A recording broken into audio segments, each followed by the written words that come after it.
Free your mind. If you still call yourself a label, if you still defend your blind beliefs, if you still worship money or fear being wrong, you are not yet enlightened.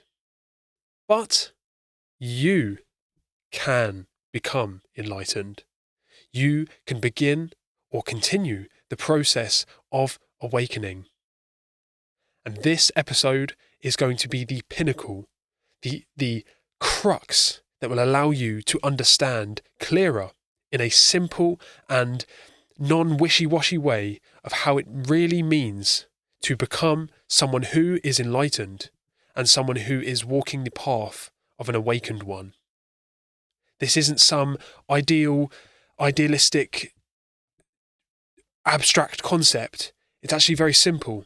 There are steps, there is a threshold that you can meet, and it's all about being in that state and not trying to seek the final destination of saying, I'm enlightened. It is a constant process, and this is going to knock your socks off and allow you to really clearly understand what it means to do this, instead of just what the hippies might tell you or what the New Agers will tell you.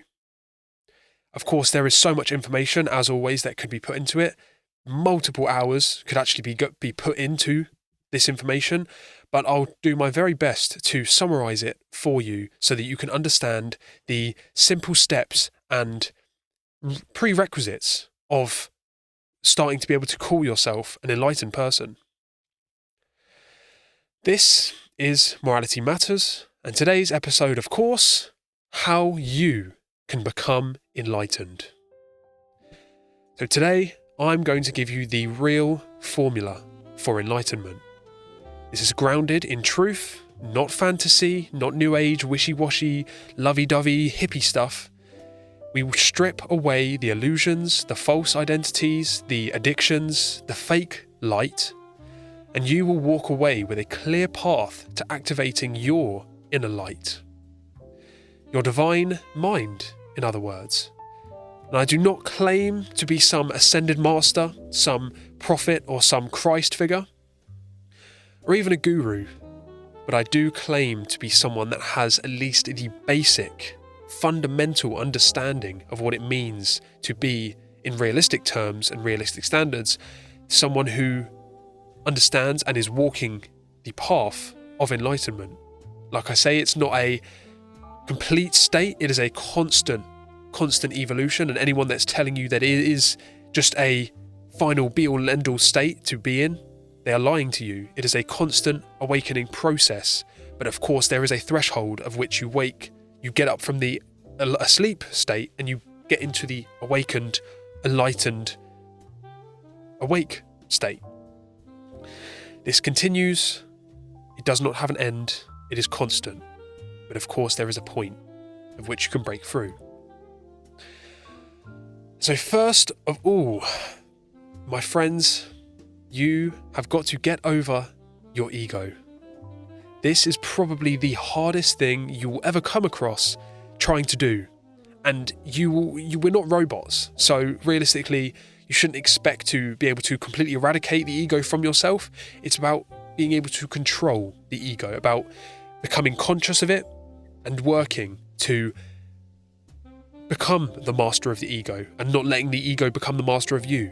Because unfortunately, in this world now, we are surrounded by technology, we're surrounded by distractions and junk and different poisons and distractions and things that are trying to nip away at our mind, and therefore it's becoming increasingly harder to get a grip on this ego that we all definitely have. And so you're not going to be able to realistically expect yourself to become some sort of egoless robot.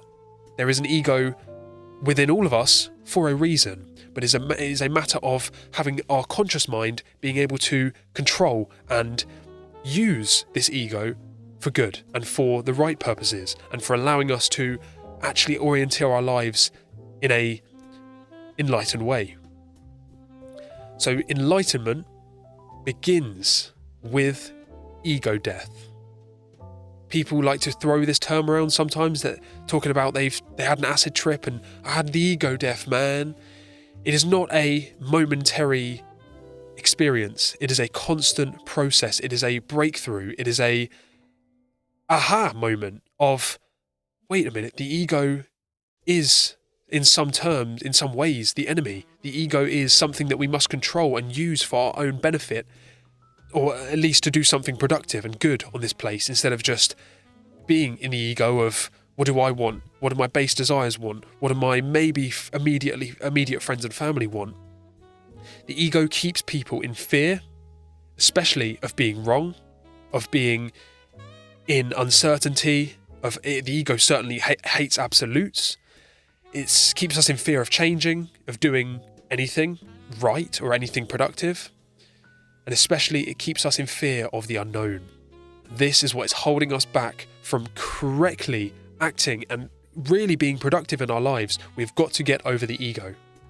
It's like the monkey with the cymbals, smashing away at all times, saying, listen to me, do what I say. And unless you have the ability and the tool set that allows you to control this and be conscious of it and transmute it, unless you can do that, you are going to be a feather in the wind of your own mind, and you are going to be perhaps having some good intentions and occasionally maybe doing some good things and occasionally being productive and forming slight habits, but 9 times out of 10 you'll have about a week of doing some good habit, and then you'll fall straight back into the trap, because you need to have certain understandings and you have to have certain tool sets in your mind that allow you to really control this and use it for something good, instead of just a momentary motivation, and then it drops right back down, almost below the base level. And quite importantly, more than anything, actually, the ego fears death more than anything, because it confuses our identity with our being. And real learning, real progress begins with understanding that death is not the end. It is just a simple transmutation, a transference, a changing, a process. It's not the absolute end, like these atheists and scientists will tell you. When you die, poof, lights out, eternal darkness. That is probably one of the most scariest ideas to try and wrap your head around, and that's because, well, the ego hates it, of course, but it's because it's a lie. If you take even a small bit of research into true quantum mechanics and true science and spirituality, for that matter, you'll understand that energy is eternal. It's constantly changing. It can never be created or destroyed, and therefore your consciousness, your spirit, your soul, when it dies, it is simply moving on and passing on to the different infinite amount of realms and potential that exists out there. And it almost puts a smile on your face trying to guess and think where we could go in a future life, in a future time, because we, hopefully you should understand already, we are souls. We are an orb of light that is literally just in this brief moment of awareness and incarnation in our own lives. We are inhabiting our own bodies, walking around orienteering this life, and then when you die, poof, you're back into the sea of consciousness that exists. And there's a plan for us all, and it's a different episode of discussing what that plan is, but there is one nonetheless, because we are infinite conscious energy. We are spiritual beings having a human experience. And so to really start this path of enlightenment, you must get rid of the fear of death, or at least eradicate it, and at least act in spite of it. That is the key with fear. You don't have to be perfect and eradicate it completely from your life. You have to act in spite of it. You have to do your best to understand otherwise. So real learning, beyond the fear of death, real learning begins when the ego admits the hardest 3 words it is for someone to speak that is in the ego. These 3 words that are the hardest thing for someone to admit is, I was wrong. I must do better. I will do better. And this is powerful when paired with looking yourself directly in the mirror, face to face, no distractions for as long as it takes, maybe even a notepad and pen if needed. Sit in front of that mirror and repeat to yourself, I was wrong. Specify in which ways you were wrong and be honest.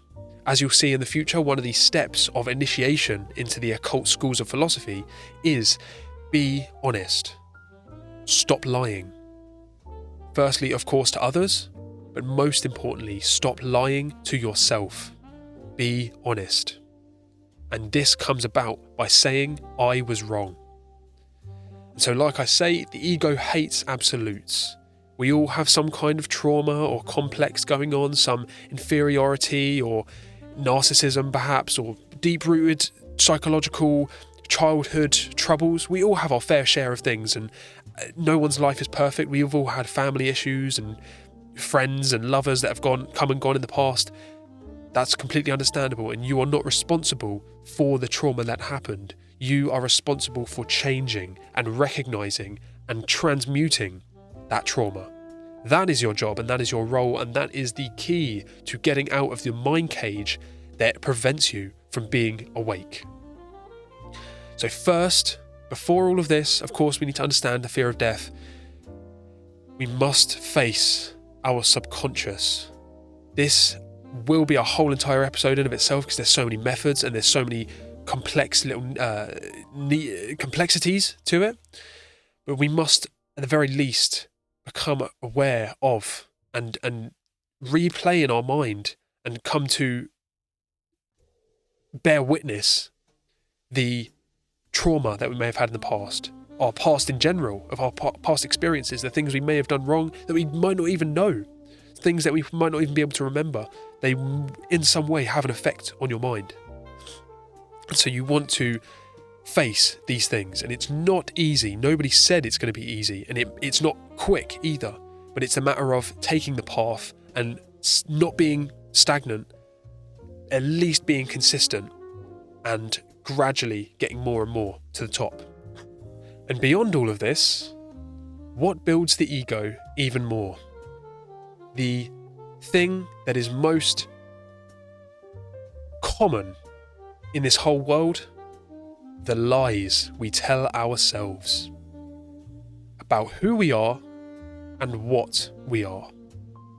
Everyone has their label, everyone has their status, their pasts, their victim status. Everyone has one. It's fine to recognise it, and obviously we're all in different situations. No one's perfect, but we've got to dismantle our social identities, the boxes and mind traps that we create for ourselves, and especially the thing that is most rampant in this society nowadays, the victimhood status. We have got to get rid of it, because, like I say, it's not your responsibility of what happened to you, it's your responsibility to be able to change it, and it's all changeable, unless you're a unfortunate soul that has lost all of their limbs, that can't literally do anything to physically fix that situation, which even arguably there are certain things we can try. Unless you're in some incredible, extraordinary outlier of unfortunate situations, you have got a very high chance of being able to fix the problems that you have and the things that you say you're a victim to. You would be surprised the amount of power that you have over yourself to be able to fix these things and confront them and change them. And that is your work. That is the beginning of the path of enlightenment, because when you transcend all of these things, that alone will allow you to shoot for the stars. But instead, everyone wants to claim to, oh, I'm a victim, I'm a this, I'm a that, I'm a here and that. Nonsense. You want to know who you really are. You are a spiritual being. You are pure consciousness. You are everything that has been, ever will be, and is. That is what you are. You are literally you are stardust, quite honestly. You're incredible and profound, and yet you want to hunch yourself down and say, oh, I'm just my label, I'm just a disabled, trans, gay, whatever. Of course, we all have our preferences, we all have our different situations, but claiming a label and a social identity is holding you back from remembering who you truly are. And this is what enlightenment is. It's remembering who you truly are and turning on the light within. So, like I say, you are not your trauma. You're not your skin colour. People love to cling on to that one. You are not your gender, your country, your job, your social status, the amount of money in your bank, your things that happened to the past, your lineage. You're none of that. You think you are, but that is an illusion. It is the base 3D sensory mind traps that we create for ourselves. And these are the things that are holding us back from our true potential. And as soon as you claim a social identity or a label, as soon as you click that label onto yourself, that is who you are, and that is the point of when you have got yourself in a prison. It doesn't matter which one you pick, it doesn't matter how many you pick, because there are people out there that pick loads of them.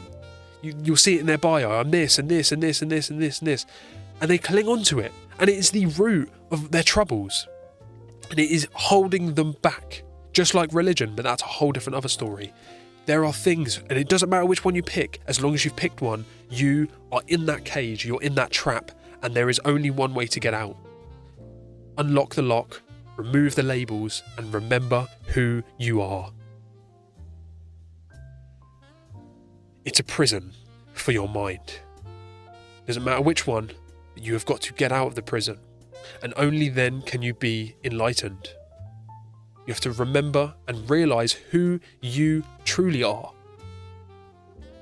Most importantly, beyond all of this, if you still want to even cling on to some labels and some things, because of course, while we're here in the 3D world, we of course, like I say, have our preferences, our sexualities, things like that. That's fine to understand and realise that's part of you, but it's a matter of, first of all, not making it you. You are not just that, you are way more than that. You might have certain preferences in this brief incarnation that you have, but most importantly, you must not impose it on anyone. And people will deny this to the end of days, that no one's imposing it upon anyone. And I'm not going to get into examples because it's a different rabbit hole for a different time. I'm sure you all have at least one example in the world, especially now and in the past few years, of the certain things that are being pushed societally.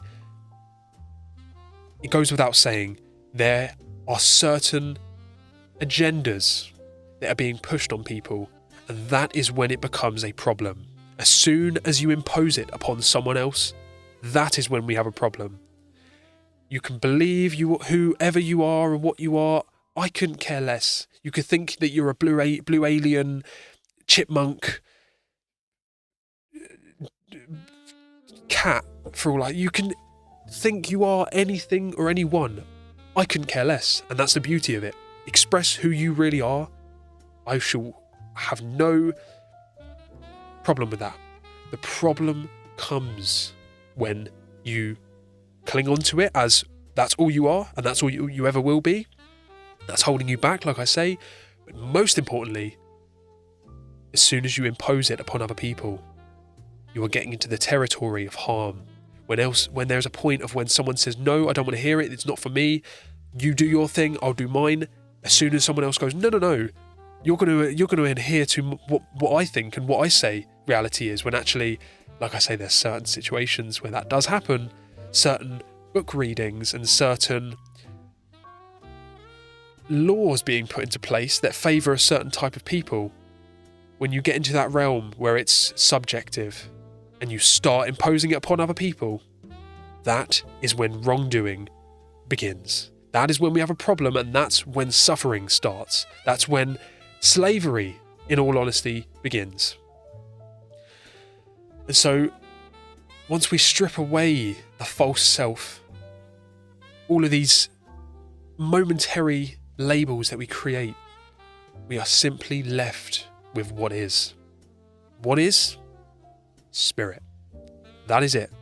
Pure everything, pure light. That's why it's enlightenment, because That's who we truly are. That's all it is light. And you have to take a step back from all of this stuff and remember, I am pure light, I'm pure spirit. And while I'm here, if I remember that and do the right thing, I will be able to do incredible things. Whatever I can set my mind to, I can get achieved. You have to just get rid of these mental blocks and get out of the mental prison, whichever one it is. And so here we have the most favoured illusion that everyone falls for and lives in every minute of every day until they reach the grave. This is the illusion of finding fulfillment in money, in sex, in, well, the other gender, and generally materialism. No matter which one you pick, mostly money. Once again, it's a mind trap. It's a cage. It's a piece of rope holding you onto a post that's preventing you to go into the direction that you want to get to. Now, of course, I'm not saying these things aren't important. I'm not saying that you don't want to find a job that you enjoy, that you might want to, of course, find someone of the other gender, settle down, have kids, have a nice family, and of course fulfill your bodily needs. But the problem is, when you live only for these things, you're in a bad place. Most importantly, money. The one eye that has everyone thinking and falling for this false, true one eye, when actually the one eye is God. Whole different explanation, but the point is, money is, of course, unfortunately, it's necessary in this day and age. You'll be homeless without it. So I'm not going to say you don't need it. Of course, I wouldn't be here right now if it wasn't for the obtainment and usage of money. But the problem is when you live for it, when you think nothing else matters other than me and my bank account. When all you do is live for and focus on money, you're not ever going to be able to achieve the place, the state of being that you need to. Not need to because I say so, but need to because we are here for a reason. And you've got to take a step back and remember what that reason is. And everyone's got a different purpose. The point is, that purpose is not making money. The true reason, the true motivation behind money should be that it's a byproduct. It is a side effect, a good one, of course, of doing what is higher for your soul. What is a true purpose, what you are meant to do in this place. When you are really following the path of what you need to do and should do, and of course want to do, but beyond just, if I only followed what I want to do, I would be sitting on the couch all day playing video games. Not productive for really anyone. So of course you have to take with what you want to do with a pinch of salt. But the point is, money should be a byproduct of living with a higher purpose. And trust me, when you are really intently following the passion and purpose of what you need to do in this place, the money will come. We'll have a whole other episode in the future of the law of attraction, manifestation, things like that, because of course we'd all like more money. The point is, you will attract the finances that you need when you are doing the right thing long enough and you have the right mindset that follows it. The money will come. Once again, the point is, every single person, except a very small few, all they care about is me, myself and I, maybe my family, but most importantly, the spondoolies. That's all they care about. And we've been brainwashed into thinking that that is all that matters in this place. Money cannot buy you happiness. No matter what anyone will tell you, it can very much lead to the path and the situation that can lead to happiness. But the only thing that can bring true happiness, even though that shouldn't be the final end goal anyway, it's about purpose. money isn't everything. Possessions are not everything. They are nice, and in some ways, unfortunately, they are necessary in this life, but they are not everything. They are neutral tools, not toxic idols. They are bottomless pits, they are voids that you can't have enough of, especially if you're prone to be a greedy person. It just keeps going and going and going. It's the same reason why you see billionaires still do shady deals and do certain things to make more money. It never ends. And unless you have this context of what I really am here to do, you are going to keep going on and on and on and on of the horse or the donkey chasing the carrot on the stick. That's all you're going to be if all you do is chase that. And no matter no matter who tells you otherwise, there are higher things to do in this place than money. Guaranteed. And chasing these without the context and the background of having enlightenment, it's like drinking salt water when you're thirsty. It might help for a moment, for a small moment, and of course, hey, there's still water, but it's going to slowly dehydrate and erode and make things worse. Unless you have the prerequisite of what is my purpose, higher purpose. And so you might be like one of these people on the slide. Hopefully not, or at least if you are, remind yourself and ask yourself daily, who really am I? And so real abundance is inner alignment and outward accumulation. There are many quotes that help us understand the irrationality of thinking that money is all that there is in life. What does it profit a man to gain the world but to lose his soul? It even says in the Bible, it's easier for a camel to pass through the eye of a needle than for a rich man to go into their kingdom of heaven. Of course, take that with a pinch of salt because, hey, there are a lot of wealthy people on this earth that actually are doing quite a good mission in the world. Because like I say, you don't have to be some poor, homeless monk to be someone that's on a enlightened path.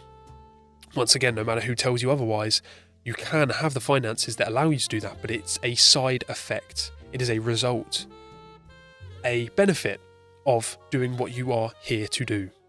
Now, on the flip side of this, if you actually are fortunate enough to not be someone that just lives only for these lower purposes, these materialistic motivations, if you are someone fortunate enough that recognizes the problems of that largely, hopefully you're not one of the opposing people, the people like in this slide, the people that sit on the top of a mountain meditating all day.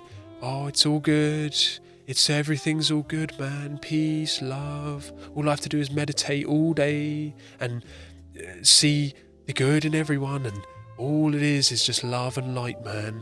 Or peace sign, just smoke weed and do acid and have unprotected sex with every single person that allows it, and just go out into the fields and roll around and it's all good, man. Or one of these trustafarians, you've got the dreadlocks, you've got all of the jewelry, you've got all the tattoos, you've got the cool music that goes along with it. These are what is known as either scenesters or either New Age religionists. It's a hard pill to swallow, unfortunately, because there's a spectrum between the two, and it's unfortunately you might be falling into some range of one of these things. True enlightenment isn't someone that sits on a mountain all day meditating and being all airy-fairy pacifist. No matter, once again, whoever tells you otherwise, they're either trying to sell you something or they're imbalanced in their own mind. The truth comes from balance. The truth comes from being your authentic self, from not being one of these scenesters, one of these fake or trustafarian types. The truth comes about, it doesn't matter what you look like, anything. The truth comes about when you are your authentic self, and you don't have to have some idealistic monk-like standard to reach enlightenment and be awakened. It's imbalanced. you don't have to be one of these types, wearing your fancy robes, your ritual garments, your nice hat and your ritual equipment, and being in your fancy building and doing your services and all these things. They might tell you that you have to do certain things to be enlightened, or that you have to just worship and just believe in something, or just do this a couple times a day and you're all good. They're lying to you once again, and they might not even know that they're lying to you. It's imbalance. As I say, we'll have a whole episode on what religion is and the problem of it. Don't for a second think that I'm saying that there's no God. You need to make sure that you're not falling into any of these traps, because once again, they're just labels, they're just boxes for your mind, they're just prisons and different coloured cages that hold you back from realising and becoming your true authentic self. There's different brands for them, for the different types of people. You might have been born into a certain family that believes a certain amount of things and had traditions. There's nothing stopping you from stepping back and saying, I'm good. We spoke in the last episode about becoming the black sheep. That is the key to all of this, is saying, screw what everyone else says. I'm going to be my true authentic self and let no other person say otherwise. And so, if it's not stuff, if it's not status, spiritual escapism, new agey nonsense, then, well, what is real enlightenment? I've been edging up to it, and finally, beyond the things I've said already, what enlightenment truly is having the inner light turned on. If you look at the etymological basis of this word, en meaning in, light, and mens mentis, it's the Latin for mind, or the state of mind.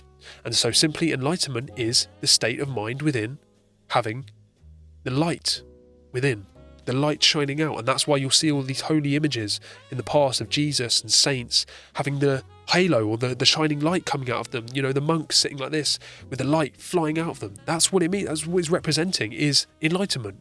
And it's not some perfect idealistic thing that you have to spend 50 years under a tree meditating in a lotus position to do. It's something that is real, achievable, realistic, and has standards, but of course it's not the be-all and end-all. You don't have to spend your entire life doing it. It's just something that is integrated into your soul, into your being, so that you never fall into the traps that lead you away from that. It's more, if anything, it's more about what you should stop doing than what you should start doing. And you'll see that principle being constant in my work. So you can still be enlightened and feel pain, feel sometimes down in the dumps and angry especially. You can still work, of course, as well in a job. There's obviously some jobs that are better than others. But most importantly, you can still fight injustice. And that is the key here. Like I say, awakening is a process. There are thresholds along the way. And once you break free from that, when you crawl out of the slime of the mental prison, when you really break through that point, it's hard, if not almost impossible, to turn back. When you've truly broken through and turned that light on, you can always falter and perhaps fall back into certain old ways, but when you really, really get it, there's no turning back. And so, beyond what I've said already, of having the light on within, being balanced, not clinging to a label, not fearing certain things, controlling the ego, having certain practices, which I'll discuss in the future, things like meditation, eating well, things like that, all help and all are almost necessary. But it's about not living completely in those. But beyond all of this, the best way to put enlightenment and understand the true two cruxes or pillars of what it means to be enlightened, well, there are the two pillars of enlightenment. Other than this, because this is all I will cover in the episode, I'm going to have a whole series on the key points of what it means to be awake. And like I say, I'm no guru, genius, be-all and end-all. Fact of the matter, I haven't created any of this. I've simply just discovered it through a huge array of study and comparing certain information. When you do that, and don't for a second with any of the stuff I put out believe that it's gospel. Listen to it with an open mind as much as you can, and then go and look for yourself, and almost definitely you'll come to see a very similar picture. But when I come to religion, you'll even see this repeat. It's all about taking in as much information as you can and getting rid of the inconsistencies and compiling all of the things that do make sense objectively, putting those together and building the best framework that you can, instead of just having someone else tell you it's this way, ignore everything else, my word is gospel, done. You'll never hear me say that. It may sometimes be implied, and certain things we can objectively know, but it's about comparing and contrasting. And this is what I've come across in my research. Beyond these stages of enlightenment that I'll speak of in future episodes, in shorter videos, there are the two pillars of enlightenment: the sacred masculine and the sacred feminine. As much as it's been watered down, unfortunately, in this day and age, that gender's just a concept and it's a fluid thing, man. It's what I decide one day when I wake up, or it's a frame of mind, or it's a subjective construct. Maybe to some people it is. Gender exists. Don't shoot the messenger. Don't cancel me. Or go ahead. It's crazy how we can live in a world where you could easily become worried about simply stating gender exists. That's the world that we live in right now. If you can't see a problem with that, you've got a lot of work to do, buddy. There's a sacred masculine, sacred feminine. When you understand these two, don't live in either of them wholly. Combine them. Live in balance. Find that archway that combines the two and builds the unbreakable structure. This is what you'll come to see. So first we have the sacred masculine. This is known as the self-defense principle. There are many different aspects of the sacred masculine, and we'll talk about it in the future because it's also interlinked with the brain and just simply our being. This concept of the masculine trickles down in many ways, but more importantly, and most importantly, the sacred masculine, in regards to the pillars of enlightenment, is known as the self-defense principle. This states that those with the sentience of being able to understand it and rationalize and understand these things, those that have that capability, humans in other words, have the right to defend themselves from harm and from violence. You have the ability and the right, objectively, to defend yourself from harm and violence. We've discussed in the first episode I ever made on this, we discussed what harm is. It's the stealing, the theft of another person's rights. It's the infringing upon someone else's right to do anything that doesn't harm another person. And violence is similar. Violence is simply when you engage that upon someone else, when you're forcefully engaging upon someone else without their consent and stealing their rights. Violence, it's slavery. And as soon as someone breaks that threshold of where they put it out there in many different ways, as soon as that is initiated, without a doubt, no matter what the pacifists and the New Agers and the monks will tell you, you have the right to defend yourself from that. We'll have a whole episode on self-defense, rightly, because it has to be expounded upon. But the point is, we have the right to defend ourselves as soon as someone transgresses upon us. No matter who they are, whatever jurisdiction they have, you have the right to defend yourself, even up to deadly force. Has to be expounded upon, of course, for another episode. And it's up to our discernment of when force like that is necessary. Because, of course, if someone just goes to punch you in the arm, you shouldn't just blow their head off. Obviously, there's levels to it. But the point is, we have the right to defend ourselves. And almost the necessity of defending ourselves when we are transgressed upon. And if everyone understood this alone, we're going to get out of the situation of slavery rather quick. But on the other side, the flip side of this, we have the sacred feminine. Of course, both of these have to live together. They can't be lived in separately, because if you're only in the self-defense, you still believe that you're going to be able to harm other people, and this is where the sacred feminine comes in. This is the flip side of the self-defense, and this is known as the non-aggression principle. Simply stating, do no harm. The principle which this whole channel is founded upon, the motto of this channel, do no harm. I've discussed what harm is in the past, I'll do it in the future. It's a bit too long to be able to reel it all out here. But if you do no harm or violence to another person, if you never ever transgress upon someone else's rights to do any action that doesn't harm another person, you are living in the sacred feminine. You are allowing yourself to open yourself to this principle of non-aggression. Do not infringe or coerce upon anyone else's free will choice. Of course, if they use that free will choice to transgress upon someone else, the self-defense principle comes in. They interlink. And so, when you combine these two, you have the two pillars of enlightenment, the self-defense principle and the non-aggression principle. Defend yourself and have the care for right over wrong.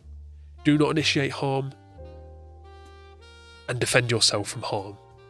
And only when we live truly, unbreakingly in these two pillars, we have them strong, stuck in the ground, unmovable, unbreakable, and we have them in the forefront of our minds at all times, and we allow them to trickle into the beliefs that we have in the world of, if there is a law that comes out of whatever country you're in, and one of them is an unjust law, and someone says, I'm going to put you in a cage. If you disobey this law that you actually have the right, the objective right to do, if someone was to put you in a cage for that action, I'm not advocating any violence necessarily, but if someone was to try and put you in a cage for some unjust law, and we have many examples of it in the past, you actually would objectively have the right to defend yourself from that. Because that person that comes to do that harm upon you has broken the non-aggression principle, and as soon as that is broken, the pillars crumble. They have to be combined and lived in completely. They are the pillars of enlightenment, and that's what, like I say, once you understand all of these other aspects of who you really are, balance, right livelihood, these sort of things, you combine these with the pillars of enlightenment. If everyone in this earth wholeheartedly understood these pillars clearly, and there was no changing, there was no wavering of any of them, they harm no other, and they don't allow themselves to be harmed, how can slavery come about? How can injustice and suffering come about? Of course, it's not perfect. People are still flawed in certain ways, and they're going to try, not everyone's going to abide by these. And if someone was to, in an ideal society, of course, people would realise immediately they don't have to flip open the rule books and go, oh, is that illegal? Was the 1972 Safety Bill Act said you can't do this? It's immediate. It's principles. It's boom, on its face. Are they transgressing upon another person's rights? Yes, they are. That person has the right to defend themselves, if capable. If not, someone else should stand in for that. Simple as that. Don't harm anyone else. Don't allow yourself to become harmed. In other words, do no harm, take no crap.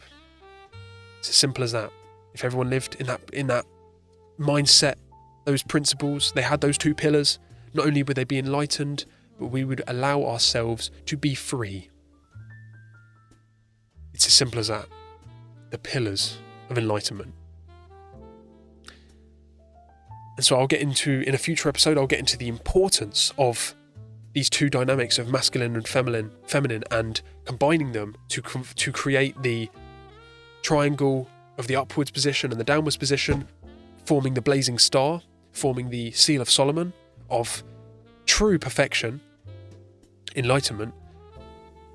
The point remains, these things trickle down in many ways, and they are represented in many different ways. They can be understood in different occult principles, but for one, the yin-yang, light, dark, have a little bit of each other in them, and also perfectly balanced, two dynamics. And that's the only way to get the Tao, is to have them both in alignment, and then only then can you build the flow. And there's many different corresponding understandings that are crucial to understanding the masculine and the feminine and combining them, because as you'll see, another recurring topic on my episode is balance. It's being holistic, it's being unified and one. And if enlightenment is anything more than these things I've already mentioned, it is being balanced, becoming one within your own mind. Instead of being all round over the place, your thoughts are one thing, your emotions are another, and then you do something else, it's all chaotic. As I've discussed in last episode, that can't bring us about the results that we actually want. Only when we are one within, and we have this light within, only then can we be enlightened, and only then can we actually get what we need and want in this life. And so finally, I'll bring this all together. Once you understand the things that I say, holistic nature, awaken the light within, remember who you are, that sort of stuff. The masculine and feminine, when they come together, we create the Holy Trinity. The Father, the Mother, and then what births from those? The sacred child. The Son. S-O-N, as in child, but also the S-U-N, because synchronistically, that is the light, the sun.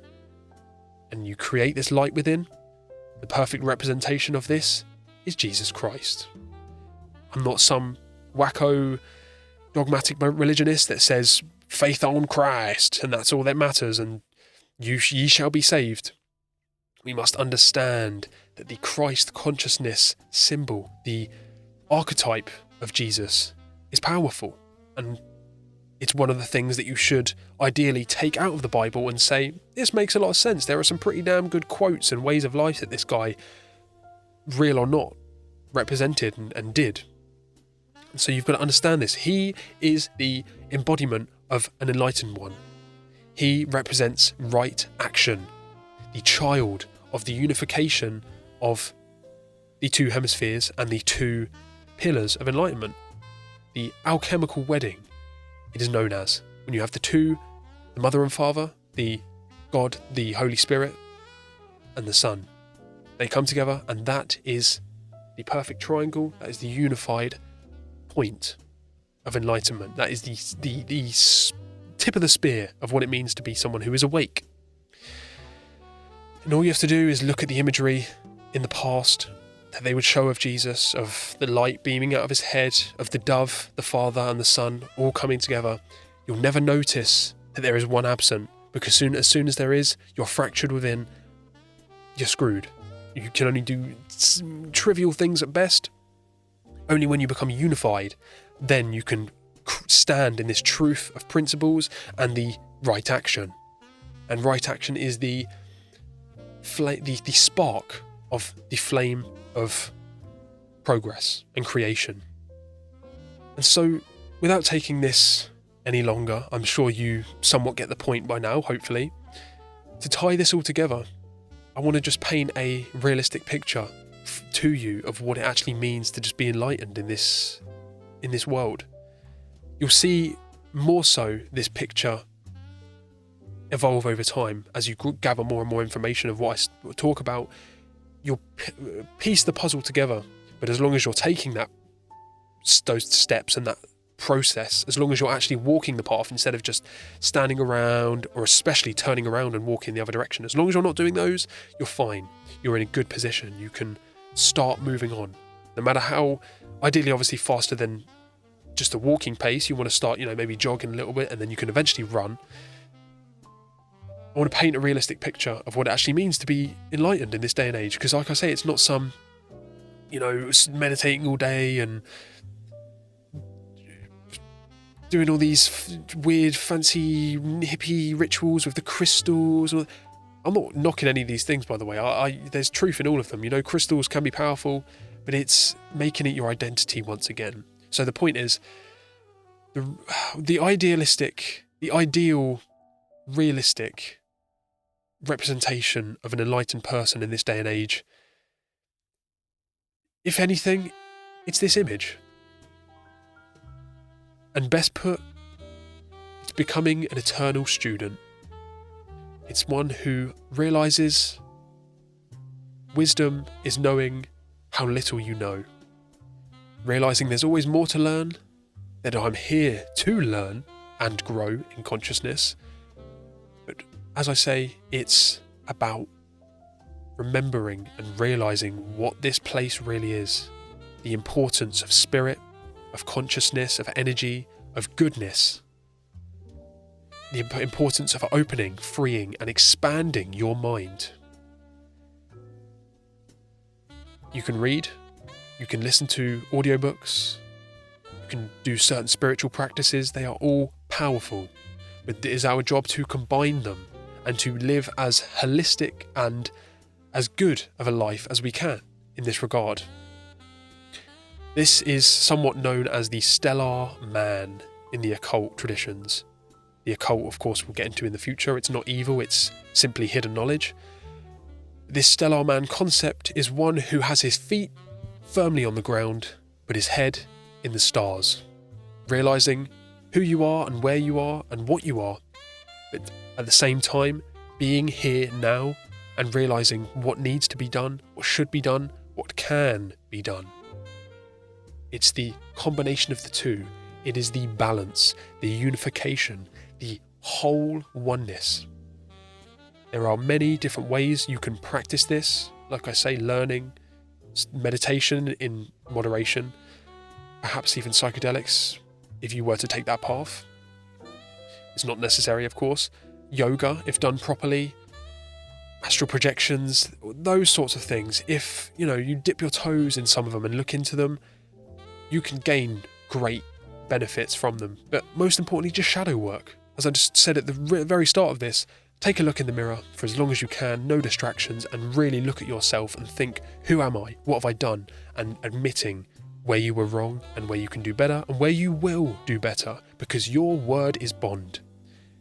What you say, you can create. That is the meaning, the true meaning of the magical phrase abracadabra. I create as I speak.